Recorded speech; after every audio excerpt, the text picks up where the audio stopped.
was time to do another part of the video I've been doing about the lore of the Killers of Dead by Daylight. I didn't speak for very long last time because my voice still wasn't very clever, and it still isn't now, but I wanted to do a bit more because I do find it interesting, and I'm sure there's someone that might not have heard it, because it took me a while to hear anything about the lore of the Killers, and it's interesting. So the next one I want to speak about is the Hag, and the Hag is actually called Lisa Sherwood, and her map is the Blackwater Swamp, which I think makes a bit more sense when you understand a bit more about her. So Lisa Sherwood lived in a hamlet, and it was pretty isolated from other people. It was just her and a select number of the hamlet that she saw as a family, and they were very traditional, and this hamlet were all like very close, and they always looked out for each other, and it was a lovely way of life. And one day Lisa was out having a walk, and the weather got really bad. It got foggy, it got rainy, and she kept slipping in the mud and all that, and next thing she knew, someone did hit her over the head, and she lost consciousness and she didn't know anything. And then a few hours later she woke up, and she was in, that's my cat by the way, she was in an abandoned, I think it was like a little farmhouse, and she was tied up, she was shackled up, and there seemed to be other people too, but a lot of them were unalived. And it seemed that the people that had taken them were planning on unaliving everybody, but they had a thing where they would just take a person at a time and leave the others shackled. And it seemed that they were never coming for Lisa. So as she saw everybody else around her fall, she stayed strong as much as she could, and time went on, and finally somehow she managed to escape, and she turned completely to vengeance, which is understandably how she came to be in Dead by Daylight, because she had that vengeance in her heart. And the entire time the rest of the hamlet she lived in had, put together a search party, and the entire time they've been looking for her, and they finally stumble across this this farmhouse, sorry, and they see all the people inside who they were too late with, and no matter how hard they looked, they could never find Lisa, and no one knew what happened to her. But they saw part of their tradition was drawing symbols in the mud, in the soil, and they had a deeper meaning. And one of the ways that she kept herself sane during that time, Lisa, would be to draw these symbols and to keep in mind what they meant. So when they found that she was missing, they found all of the symbols drawn in the soil instead of her. So I do think that the story of the Hag is very interesting. It's quite sad, and it's very ominous because you don't know what happened. And in the Dead by Daylight world, she is very difficult. She can be easy to get around if you have experience with that particular killer, but at the same time, there is a lot of things where she's very experienced. She can get past you very easily. Okay, so the next killer I wanted to talk about was the Doctor.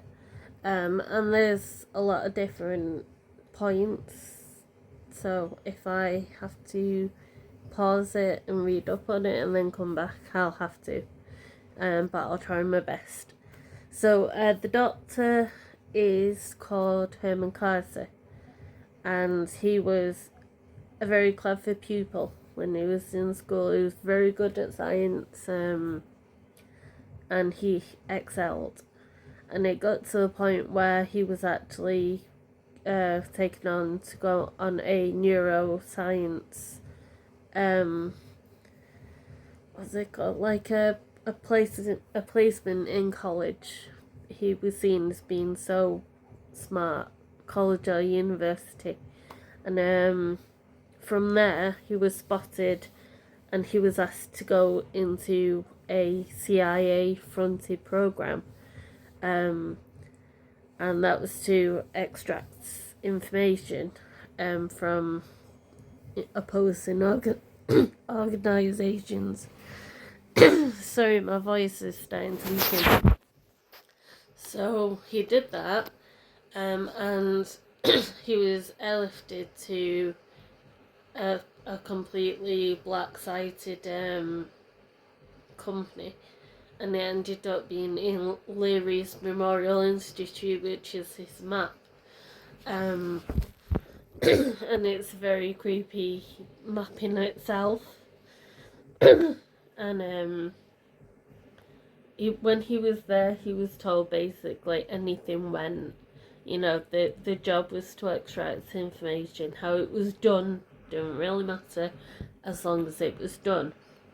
So as you can guess, there was a lot of torture and experimental therapies, which, you know, could go one way or the other, but they didn't really care which way it went. And something that became quite popular was electrotherapy, and a lot of that was done, which meant a lot of people would go missing or they would go crazy, and people would kind of look the other way because it was such a hush-hush kind of thing. While all this was happening, he was taken under the wing of someone called Dr. Stamper, who basically told him everything he knew, everything he learned.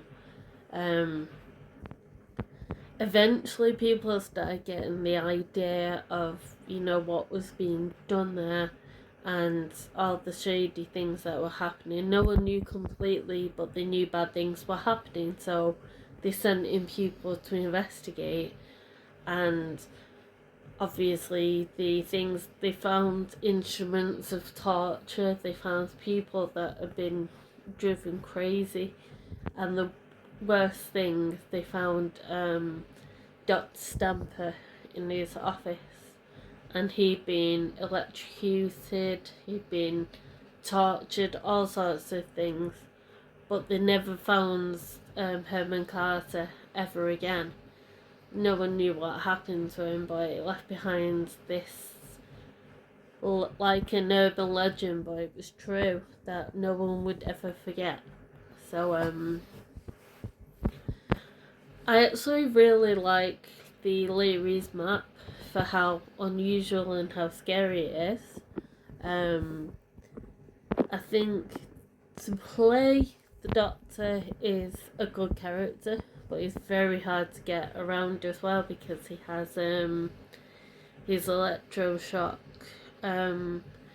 therapy, and he also has something called static blast, which he can see in a wide area where all the survivors are, because they will scream, and slowly the shock therapy and the static blast sends them crazy to the point where they can't repair generators until they do something called snap out of it.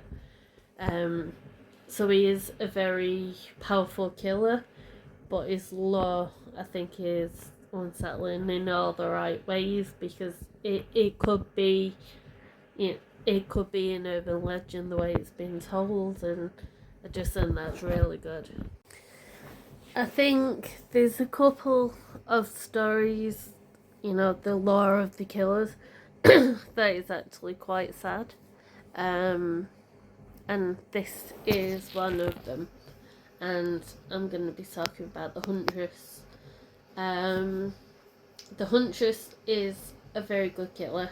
She has hatchets, so she can do ranged attacks. And they can be amazingly on point if the person playing is very experienced. But the backstory, the Huntress was actually a young girl called Anna, and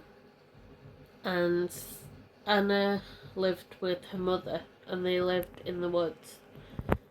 So it was a very isolated, very difficult life, and they had to fend for themselves and hunt for themselves and all that kind of thing. And Anna's mother always tried to show her all that to the best of her ability, so that she would always know what to do if she had to. And then at night they would go back to a warm cabin in the middle of the woods. So the Huntress's map is the Red Forest, and the cabin is Mother's dwelling. So they were comfortable in that way. This particular, it was getting a bit late, but they saw an elk in the forest, and the mother thought this would be like a perfect opportunity to teach Anna, but it would also mean that they'd eat well for a while, because an elk is huge. So even though it was dangerous, they kept going. So they hunted for as long as they could, and they got close. So Anna's mother tried to stab the elk, and she actually did. She stabbed the elk, but in the last attempt to get away, the elk stabbed her with its antlers. So both of them were, really badly hurt, like in a very bad way. So the mother, to distract Anna from the elk's cries, would sing a lullaby, which is what you hear the Huntress humming when she's, chasing after you. And eventually it kind of went away, it faded away, because, unfortunately neither the elk or the mother made it. So Anna, when she realised what had happened, just walked back into the forest, and she found her way back to her cabin, and she lived alone. And as she got older, she would fashion masks out of stories that her mother would tell her, which is why you see her with so many masks. And she would still hunt for animals, but slowly, as her madness kind of overtook her, she would start hunting humans too,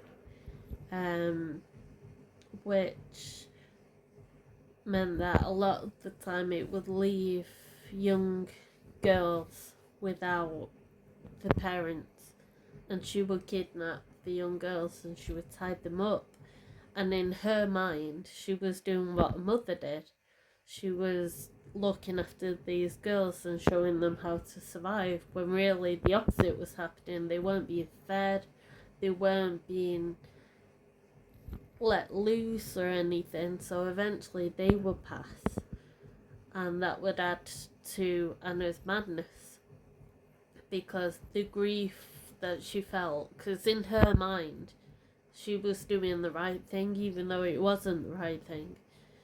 So in her mind she was losing people, as well as a mother, it kept happening. And it just drove her even further into despair. And then eventually she cracks completely.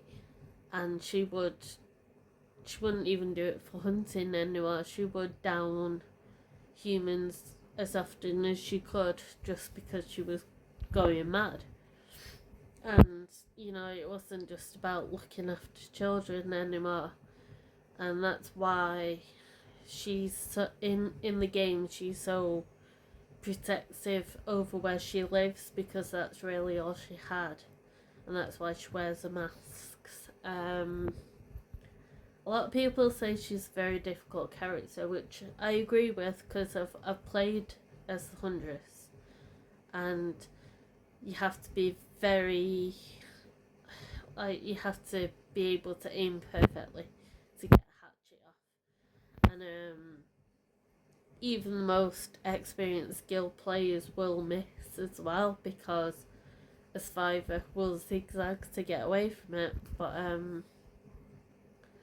yeah, that's why she has so many masks and cosmetics, and she is genuinely terrifying. There is one cosmetic that she has, and it terrifies me.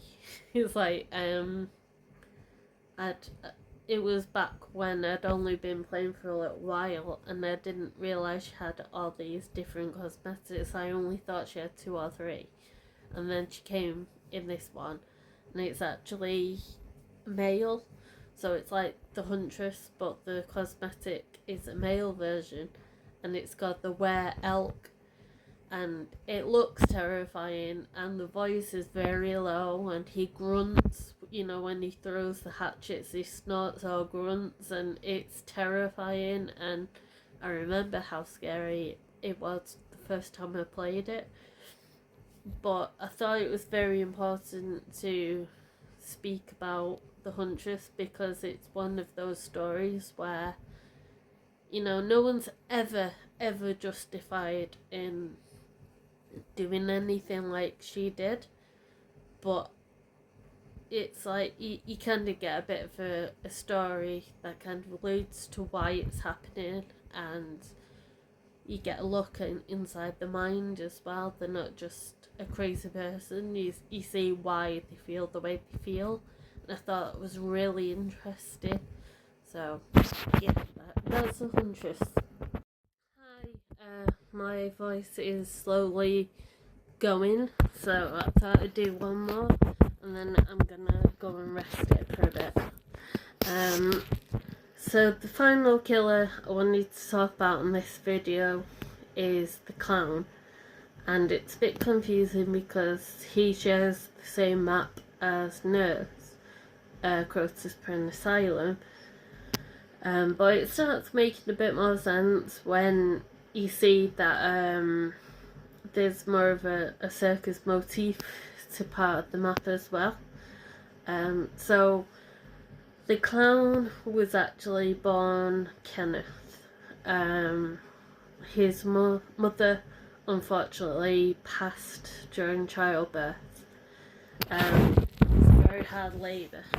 There was just no way.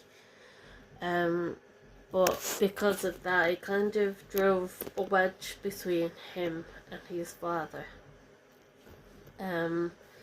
So they pretty much ended up having different lives. They didn't spend time together.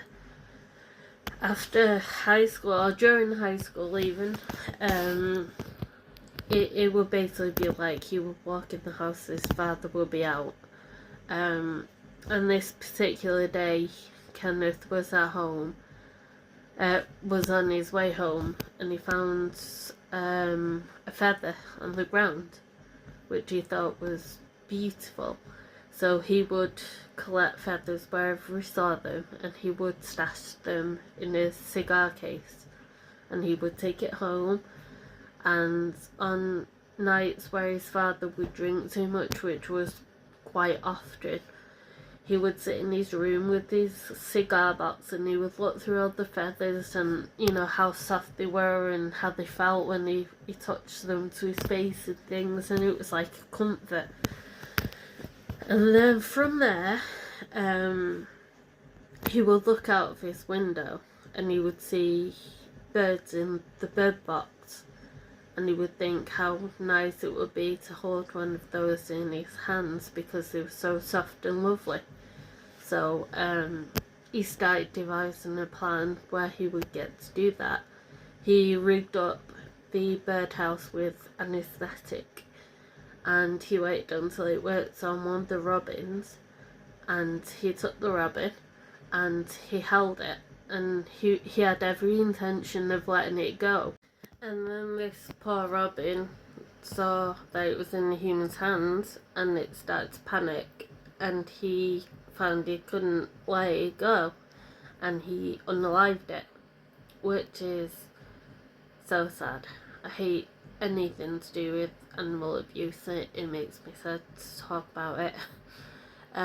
But he discarded the robin, and the only thing he kept was a feather, and he started his collection again of like animals.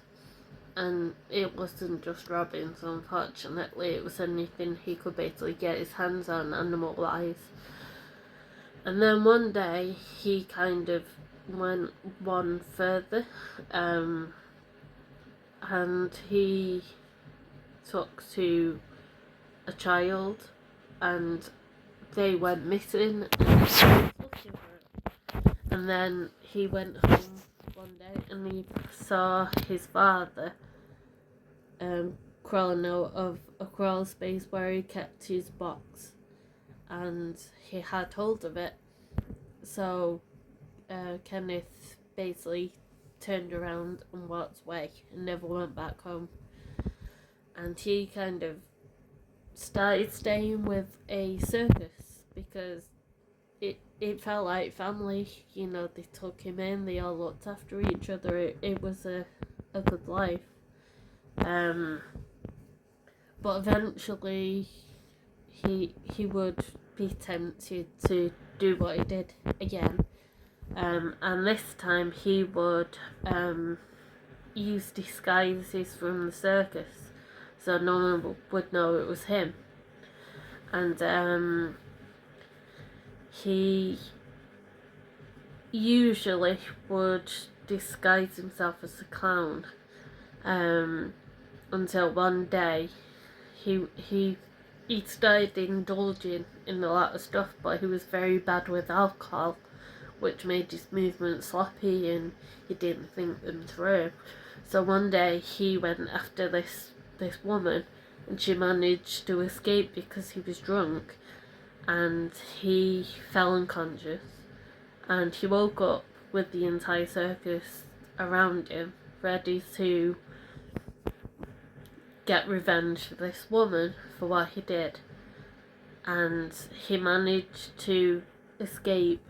He took the cart that they all travelled in and horses to pull it, and he went off into the night, and no one ever saw him again, except that there were like reports of a clown that would just suddenly appear ringside at some circuses, but he never said anything. And then sometimes people would go missing. So another unsettling story.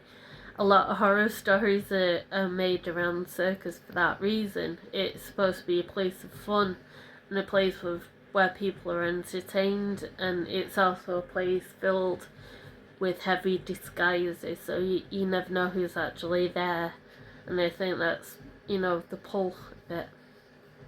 So in the game, a lot of people don't go for Clown because he's a very easy killer to evade. He's basically like a normal one-shot killer. He has bottles of anaesthetic that he can throw, and if it hits the general area of a survivor, it will slow them down. which gives him chance to catch up to them and knock them down. I've never actually played as the clown before, so I can't say I know, what his play style's like, but I just found that very interesting.